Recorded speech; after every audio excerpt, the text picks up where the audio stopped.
英国广播公司 BBC 3日的一篇报道说，东突厥散集中营中的妇女遭到大规模强暴、性虐待和酷刑。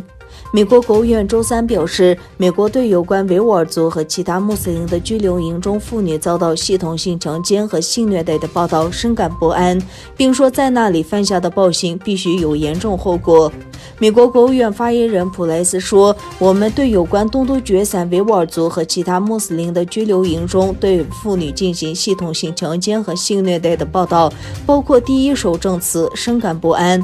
这位发言人重申，美国认为中国在东突厥散犯下反人类罪和种族灭绝罪，并说这些暴行冲击了良心，必须有人承担严重后果。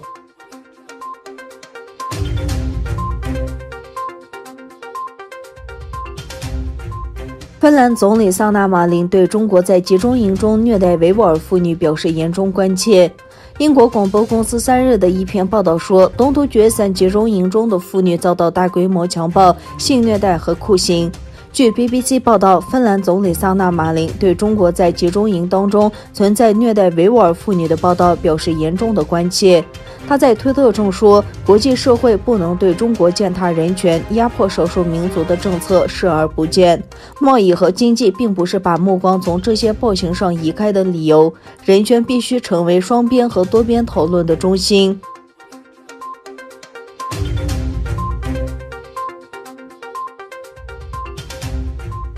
在有报道指控在中国集中营对维吾尔妇女进行有计划的强奸和酷刑之后，联合国表示，人权事务高级专员代表团对该地区的访问变得比以往任何时候都重要。联合国发言人在例行记者会上，阿纳托利亚通讯社记者提问在中国集中营存在的维吾尔妇女的系统性强奸和酷刑之后，联合国秘书长发言人史蒂芬·杜加里克说，鉴于 BBC 的报告和当局对这些指控的否认，联合国人权事务高级专员提议的访问比以往任何时候都更加重要。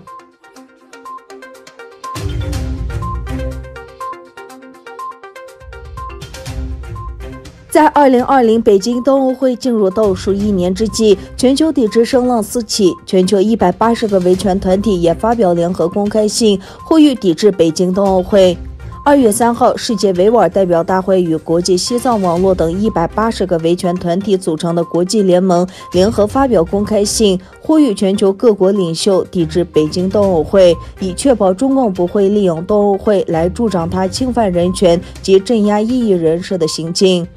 日本西藏协会主席在一份声明中表示，面对中共实施种族灭绝和人权状况日益恶化的明显证据，国际奥委会仍然拒绝采取行动。他表示，人权团体已向美国总统拜登致联合信，呼吁抵制北京冬奥会。